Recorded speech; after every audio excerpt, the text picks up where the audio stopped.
right. Good afternoon, everybody. Welcome to the show. I'm Dana Devine. I'm the Community Engagement and Communications Manager for the Metropolitan Chicago Breast Cancer Task Force. We're a non-for-profit. We're an organization that's working so hard to end the death disparity between black and white women from breast cancer. And you know that's some type of job. After 10 years, we have helped lead the nation in reducing breast cancer mortality rates for African American women. We have gone in 10 years, reduced that number from 62% to 39%. 62% to 39%. And we're really proud of that. And that's really like a big hey for us, Chicago, because we have a lot of things that they talk about in Chicago, but women dying from breast cancer unnecessarily should not be one of them. I want to invite you to call in with any question that you have for me and my special guest. Oh yeah, it finally came on. 312-738-1060.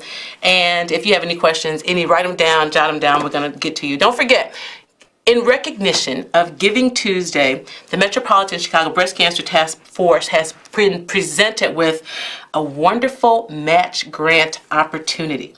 All right? So contributions that we receive between November 20th and December 4th of this year, that's like now, will be matched by our generous donor. All right? All you need to do is help us to ensure that equal hope and equal chances are given to women here in Chicago. So help us make this our most successful Illinois Giving Tuesday campaign to date, and share this information and share this request with all of your contacts, your colleagues, and your family members. Maybe you didn't get a chance to do what you wanted to do in October for Breast Cancer Awareness Month.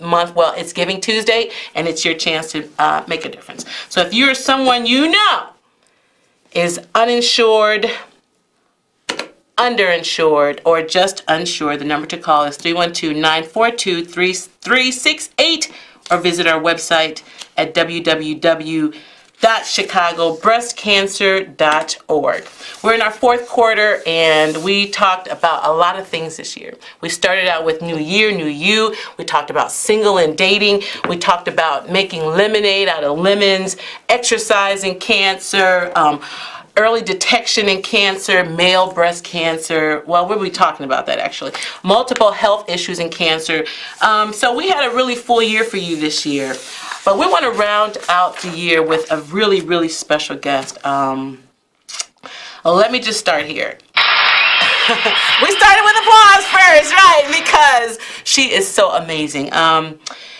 Our guest is Christina Donaldson, and let me start out by saying she is one of the Metropolitan Chicago Breast Cancer Task Force's major partners. She's been supporting us in a very generous fashion, and she is so young. So listen, let me just start over.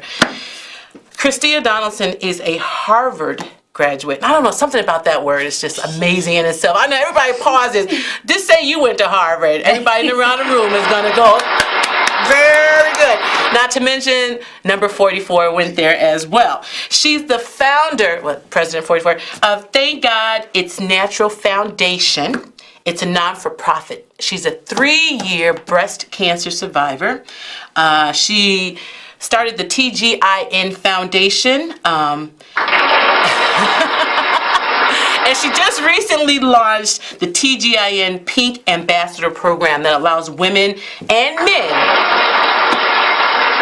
to leverage the power of social media and grassroots marketing to help bring greater awareness to how breast cancer specifically impacts women of color. Okay, so all that, enough of me. I know you're tuning in to meet her. Ladies and gentlemen, here, applause now. It is Christina Donaldson. She is the CEO, founder of the TGIN Foundation here in Chicago. Amazing. Thank you. How are you? I'm doing great. Look at you. I know when you walk down the street, you don't look like your story. I don't look like what I've been through. Yeah, so tell us what you've been through. Well, hello, Chicago. Well, thank you for having me on here today. Like you mentioned, I'm a 3-year survivor. I'm 39, turning 40 in January. And long story short, I was diagnosed back in 2015 at the young age of 36. And I always tell people that I was shocked at my diagnosis, one, because I was so young at the time, but also given the fact that so much of what I saw in the media when it came to breast cancer, women didn't look like me. It was mostly older white women in their 50s or 60s when you look at all of those walks or, kicking off for the cure, that type of thing. And so I was very taken aback by the fact that I was diagnosed so young. And so that's, I went through treatment, but I had an interesting story when it came to that, and I guess we'll get into that as the show progresses, but here I am today, and I am a survivor. So, okay, well, we back it right up. Talk to us. Tell us about this interesting journey. So the journey was really interesting because when I was diagnosed, it's almost scary to say this, but I was diagnosed at a community hospital on the south side of Chicago, and I was referred there by my OBGYN because she actually delivered babies there, but when I was diagnosed, I looked around kind of the facility and saw that this was a place largely for women who were underinsured and uninsured. And at the time, I was working at a major software company and also running my company. And I knew that I had really good insurance. And I said that given my health insurance and my situation and what I've heard about Northwestern, that I have to get to the best hospital, not only in the city, but in probably the Midwest. Yes. And so I took my diagnosis and all my paperwork and literally went to Northwestern the next day. But I tell people I felt very guilty that a lot of women did not have that same option. And those are kind of women that Metro assists. And so as a result of that experience, I went through lumpectomy, I had chemotherapy, radiation, and when I was on the other side of my diagnosis and, declared cancer-free, I made a commitment to myself to use my voice to advocate for women who did not have that same option that I did, who I was sitting in the waiting room with on the South Side. And so that's kind of been the mission of my company as well as the TGIN Foundation. So while you were sitting in, I went to the same hospital that you had your treatment. So did you notice while, week to week, how many chemo treatments did you have? I had 8. Did you notice week to week younger women? Was 8 rounds wasn't so bad. I did 16. But Okay. I kind of noticed at the end that I was seeing more and more younger black women in that waiting room. Well, it's funny, when I went to Northwestern, it wasn't any young black women in the waiting room. It was a lot of old white women in the waiting room. And so... And that's why it stood out when I started seeing younger black women in there, because you're exactly right.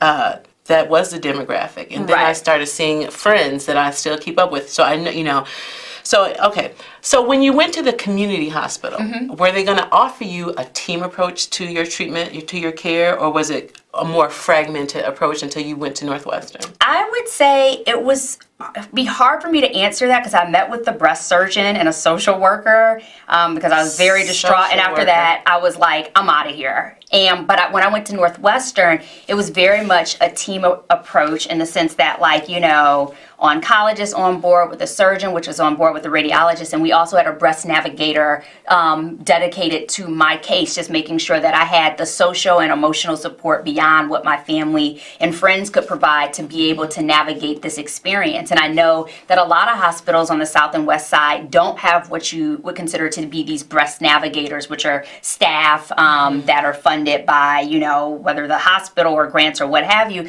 to help patients navigate the system. And that's where Metro has also played a very important part for women who are afflicted with this disease living on the South and West Side of Chicago who, like you said, are underinsured or underinsured.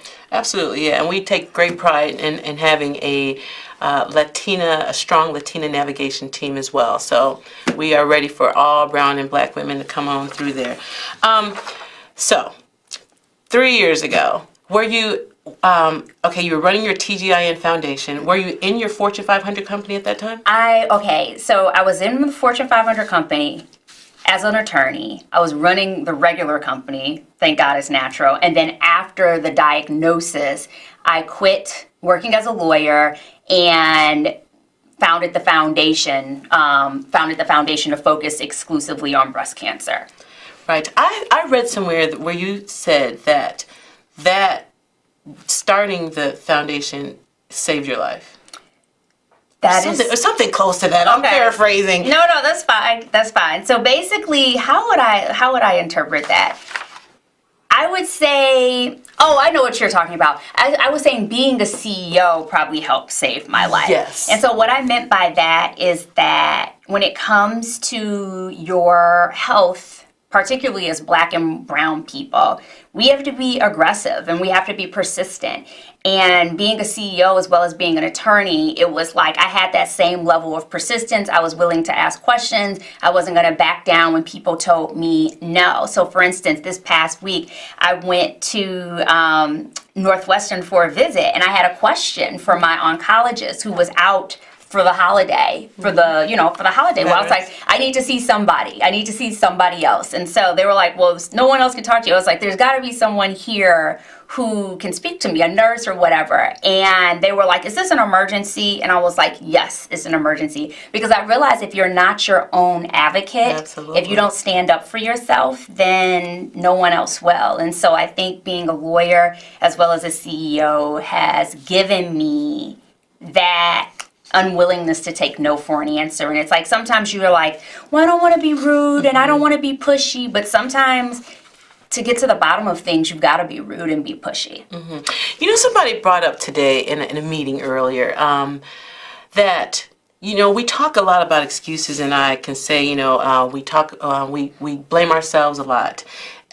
However, we also need to pay attention to the systematic racism that can be the cause of some of our mortalities that are occurring. So, and that, speaks to being your own advocate. I mean, if you don't, and I've seen it time and time again, speak up for yourself, well, you just might not.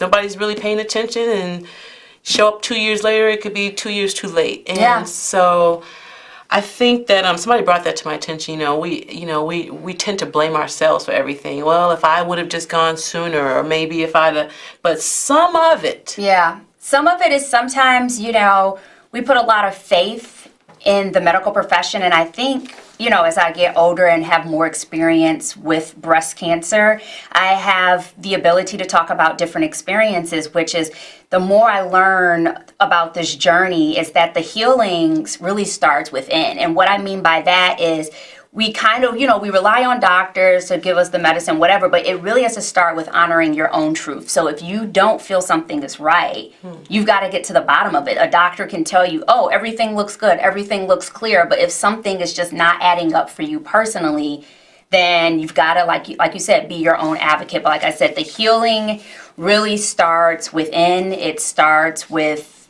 just listening and honoring your truth and listening to that little voice, if you will. Right. So did your little voice ringer go off? Several times throughout this journey. I think the first time it went off was probably maybe 2 years before I was diagnosed with breast cancer. I asked my OBGYN if she would let me, help me or, give me some guidance on freezing my eggs. And she was like, well, you're young, you're healthy. There's no reason you should freeze your eggs. You have a baby at any time. You're completely healthy. The only reason I would tell you to freeze your eggs if you were a cancer patient. Well, I said, you know what? Thank you for the advice. I appreciate it very much. I went ahead and froze my eggs anyway. And 2 years later, I was diagnosed with cancer. And so I had to freeze my eggs again. I was lucky enough I had the time to do it, but that was an example of where I had to go against, what someone had told me. There were other times where, I may have noticed, something that didn't seem right. And, one doctor after the next doctor say, everything looks good to us. Everything looks good to us. And then you finally get to someone who is willing to listen, and you find that what you thought all along was always there. So because you were under 40, what was the symptom that took you to the doctor? Oh, sure. So basically the symptom that took me to the doctor is that I found a lump in my breast while showering. But it's funny because there's a lot of misconception around breast cancer. Yes, younger women have denser breasts. So there's, this notion that you don't need a mammogram, which is, I understand the density of the breast affects the imaging, but I think the message gets conflated with the fact that people think, well, I don't need a mammogram. Because I don't need a mammogram, I don't have breast cancer. You know what I'm saying? Like the two messages get confused. So a lot of times young women under 40 think, well, there's no way I could have breast cancer because I'm not even old enough for a mammogram. Those messages kind of get confused. And so I think what we're doing at the TGIN Foundation is saying, even if your breasts are too dense for a mammogram, still it's important to listen to your body. And if you notice something, it's not to say that it's breast cancer because 80% of lumps are generally benign, but it is to say that you should follow up with a doctor because we are seeing, like you said, patients as young as 26, 22, 25, 31. So again, just because, the messaging around mammograms is like, oh, start getting mammograms when you're 40, doesn't mean that breast cancer doesn't affect women in their 20s and their 30s. So, for me, what she's saying right now, it is the most critical thing for any young woman under 40. Did you hear her? All you're going to be able to do is be self-breast aware and know your normal, know your medical, your history, your family history, do your annual everything, and be self-breast aware. That's all you got, almost really, because you're never going to get a mammogram, like you said, under 40. Yes. And so that message to young women is just, because the message is confused with mammograms may not mean, if they don't, you've got to hear that. You've got to hear that. Your only chance of survival under 40 is to know your own breast. That's really important. Christina, I asked this question, and let me ask you, can you recall in your whatever, 2 years prior to your diagnosis, were there any traumatic or huge loss that you experienced? Maybe not. Job, family member, loved one? No, I wouldn't say there was any huge loss. I think it was actually huge gains in the sense that, are you trying to tie this to stress or something like that? Right. A stressful event. So like probably the year I was diagnosed in December. But in March of 2015, I was juggling my job as an attorney and running a startup hair care company. And we launched in Target. And I think the stress of getting prepared for that launch combined with maintaining or juggling in my day job ultimately resulted in my diagnosis. So do you see you guys talk to a lot of people, do you see a lot of women where they can say maybe 2 years or a year before they saw something traumatic? Experienced some type of, just a heaviness. Okay. And not to say that, when you're overwhelmed, my pastor is just talking about how overwhelmed he is trying to build this new $50 million church. What church do you go to? New Life Covenant. I go there. Members, what service are you? That would be 7:30. I'm 9:30. Okay. So right, just gotta love Jesus. Right. Just the huge stress of it all can, whether it's good or bad, just any stress. Right. It can be good stress, but stress on the body. Mm-hmm. So okay, that you qualify. I just think that so far, my little study, the Dana Divine study says that there's some things that happen sometimes prior to, maybe not everybody, but so far I'm batting almost 100. That people have some stressful event.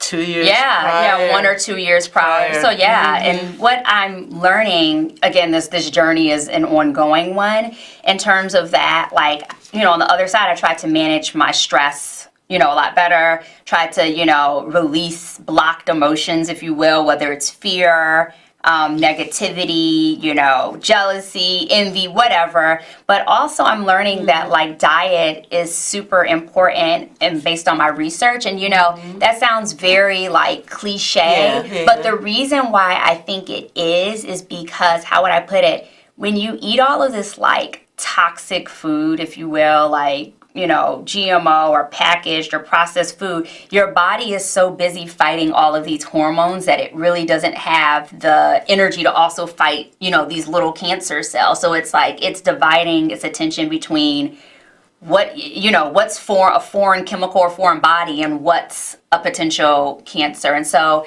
doing more research into nutrition and looking into that as well. So what lifestyle changed, really big changes you make? I think, like I said, I think I did a lot around stress management. Initially, I wasn't that big into changing my diet because I was pretty good about what I ate prior to my diagnosis. And then in terms of my relationships with people, and then also got rid of some? Yeah, got rid of some, the negative energy, and then just like I said, speaking my truth. I'm realizing I'm not a big crier, but I am starting to realize I am a big journaler. And for me, you know, a lot of Black women may not be big criers, but like, how do you release whatever pent up emotion you may have? And for me, I realize, oh, it's writing, but I'm not. I'll write like everything that makes me mad, but I won't like cry or whatever. And for some people, it may be therapy. Others, it may be dancing or painting. Right. So I'm crying. I'm boo-hooing. Give me are a you tissue. serious? Oh, Yeah, my well, that's goodness. good. It's healthy. Yeah, sometimes I just want to just give me a box of tissue. Yeah, Give me I'm not a any booer, reason. but I could tear up a journal. Yeah. And you know, that's what I did not. I wanted to, my whole treatment, I didn't write one thing down. Okay. And you journaled everything? I journaled sometimes, but I'm realizing like, yeah, I'm better at expressing my thoughts and things that make me kind of uncomfortable in writing. Were you a big researcher when I was doing this? when you're going through your treatment? I was and I wasn't. And the reason why I say that is because when I started off in the very beginning, I did not want... I was going on those message boards and they were scaring the lights out of me. Right. And so then I was just like, you know, I can't do this. I kind of have to just trust and have faith in my doctors and choose a good hospital and just kind of, you know, pray on the results. And things turned out well. But, you know, it's still up to me to arm myself with information as I go forward. I love it. You know, I'm going to put this up again because this is really critical. I mean, it may not even be you. I just want you all to write this number down, 312-942-3368. 312-942-3368. This message, it could be for you. It could be for an aunt, a sister. I don't know, but write it down, chicagobreastcancer.org. All right. We have a caller. Hey, caller. Hello. Yes, good evening. Good evening. Thanks for watching. And I want to say that we need to be informing men to let them know they too can receive breast cancer. Say it one more time, honey. Educate. Beg your pardon? Say it one more time. We need to inform males that they too can become breast cancers. Yeah, that's right. It does And not we need discriminate. to talk more about it. We know we got a bunch of smart, intelligent young people, and we need to express and give them as much information that we possibly can, so in case if they don't understand, they can look it up, they can study it, because you know what? We don't have a moment to waste. Ooh, you are so right. You know, what you're saying is absolutely right. And that's why, like this young lady here, Christina Donaldson, she's in her 30s and she's making a huge impact for young women with this disease. And you're exactly right. It's taking our intelligentsia. They have got to get this information and start disseminating it down. So yes, caller, thank you very much. Keep listening. And again, for you, write that number down, 312-942-3368 or chicagobreastcancer.org if you or anybody you know needs a mammogram. We've got TGIN Foundation, Miss TGIN here herself, Miss Christina Donaldson. She's amazing. You know, a Harvard graduate, a Harvard Law School graduate, to undergrad and law school? Yes. OMG. Are you still paying them? Oh my gosh, that sounds like a lot of money, but okay. Yeah, right? Yeah. I'm so proud of you. And I'm proud of your mission and everything that you're doing. You know, I just want to remind you all, it is Giving Tuesday. And you supporting us between November 20th and December 4th is amazing, and it's very important. And your donation will be matched by a generous donor. So that's the beautiful part of Giving Tuesday. Please share this request with all of your contacts, your colleagues, your family members. You can go to chicagobreastcancer.org and hit the donate button. It's right there. We want to thank the TGIN Foundation. They are major supporters of our organization and financially, and that's important. They're helping women live. And thank you so much Thank you for that. having us. Yeah, it's amazing. You guys stop by our webpage if you want more information about TGIN and Miss Christina Beautiful Donaldson. She is single. I'm just kidding. I'm just kidding. She's a friend. I'm just kidding. But listen, thank you for watching. Make sure you tune in again next month on Tuesday, the third Tuesday of the month.